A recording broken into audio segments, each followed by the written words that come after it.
Hi friends, ಎಲ್ಲರೂ ಹೇಗಿದ್ದೀರಾ? ಎಲ್ಲರೂ ಚೆನ್ನಾಗಿದ್ದೀರಾ ಅಂತ ಅನ್ಕೊತೀನಿ. ಇವತ್ತಿನ ನಮ್ಮ ಹೊಸ ವಿಡಿಯೋಕ್ಕೆ ಸ್ವಾಗತ. ಇನ್ನೂವರೆಗೂ ನಿಮಗೇನಾದರೂ ಗೃಹಲಕ್ಷ್ಮಿ ಯೋಜನೆ ಹಣ ಬಂದಿಲ್ಲ ಎಂದರೆ ಏನು ಮಾಡಬೇಕು ಎಂಬುದರ ಬಗ್ಗೆ ಈ ವಿಡಿಯೋದಲ್ಲಿ ತಿಳಿಸಲಾಗಿದೆ. ಈ ವಿಡಿಯೋವನ್ನು ಕೊನೆಯವರೆಗೂ ನೋಡಿ. ಹಾಗೆ ಇನ್ನೂವರೆಗೂ ನೀವೇನಾದರೂ ನಮ್ಮ ಯೂಟ್ಯೂಬ್ ಚಾನಲನ್ನು ಸಬ್ಸ್ಕ್ರೈಬ್ ಮಾಡಿಕೊಂಡಿಲ್ಲ ಅಂದರೆ ತಕ್ಷಣವೇ ಸಬ್ಸ್ಕ್ರೈಬ್ ಮಾಡಿಕೊಳ್ಳಿ. ಹಾಗೆ ಬೆಲ್ ಐಕಾನ್ ಮೇಲೆ ಕ್ಲಿಕ್ ಮಾಡಿ. ನಾವು ಹಾಕುವ ಹೊಸ ವಿಡಿಯೋಗಳ ನೋಟಿಫಿಕೇಶನ್ ನಿಮಗೆ ಬರುತ್ತದೆ.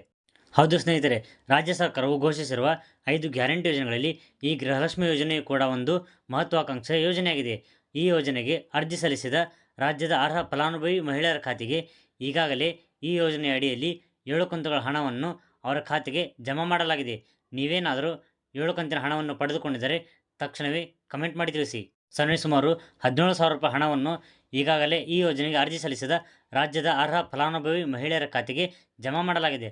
ಆದರೆ ಇನ್ನು ಕೆಲ ಮಹಿಳೆಯರು ನಮ್ಮ ಖಾತೆಗೆ ಹಣ ಬರುತ್ತಿಲ್ಲ ಎಂದು ಕಮೆಂಟ್ ಮಾಡುತ್ತಿದ್ದರು. ಅಂಥವರು ಏನು ಮಾಡಬೇಕೆಂದು ಈ ವಿಡಿಯೋದಲ್ಲಿ ತಿಳಿಸಲಾಗಿದೆ. ಈ ವಿಡಿಯೋವನ್ನು ಕೊನೆಯವರೆಗೂ ನೋಡಿ.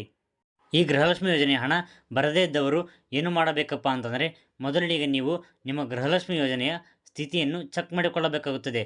ಅದನ್ನು ಹೇಗೆ ಚೆಕ್ ಮಾಡಿಕೊಳ್ಳುವುದು ಎಂಬುದರ ಬಗ್ಗೆ ನಾವು ಒಂದು ವಿಡಿಯೋ ಮಾಡಿದ್ದೇವೆ. ಅದರ ಲಿಂಕನ್ನು ಡಿಸ್ಕ್ರಿಪ್ಷನ್ ಹಾಗೂ ಕಮೆಂಟ್ ಬಾಕ್ಸ್ನಲ್ಲಿ ನೀಡಲಾಗಿದೆ.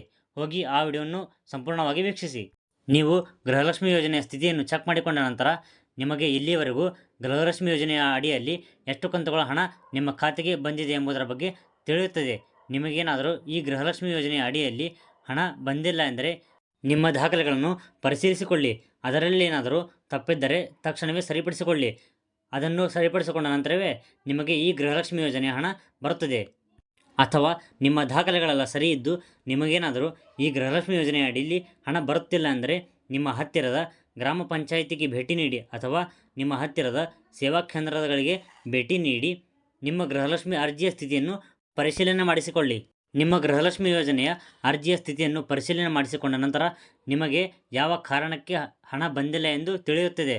ಅದನ್ನು ತಿಳಿದುಕೊಂಡು ನಿಮ್ಮ ದಾಖಲೆಗಳಲ್ಲಿ ಏನಾದರೂ ಸರಿ ಇಲ್ಲ ಅಂದರೆ ಅದನ್ನು ಸರಿಪಡಿಸಿಕೊಳ್ಳಿ ಹಾಗೂ ನಿಮ್ಮ ಗೃಹಲಕ್ಷ್ಮಿ ಅರ್ಜಿ ಸ್ಥಿತಿಯಲ್ಲಿ ಅದನ್ನು ಅಪ್ಡೇಟ್ ಮಾಡಿಸಿ. ನಂತರವೇ ನಿಮಗೆ ಈ ಗೃಹಲಕ್ಷ್ಮಿ ಯೋಜನೆಯ ಅಡಿಯಲ್ಲಿ ಹಣವೂ ಬರುತ್ತದೆ.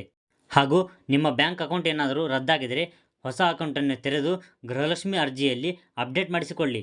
ನಿಮಗೇನಾದರೂ ಈ ಗೃಹಲಕ್ಷ್ಮಿ ಯೋಜನೆಯ ಅಡಿಯಲ್ಲಿ 8ನೇ ಕಂತಿನ ಹಣ ಬಂದಿದ್ದರೆ ತಪ್ಪದೇ ಕಮೆಂಟ್ ಮಾಡಿ ತಿಳಿಸಿ. ಈ ವಿಡಿಯೋವನ್ನು ಇಲ್ಲಿಯವರೆಗೆ ನೋಡಿದ್ದಕ್ಕೆ ಧನ್ಯವಾದಗಳು. ನಮ್ಮ ಚಾನಲನ್ನು ಸಬ್ಸ್ಕ್ರೈಬ್ ಮಾಡಿ.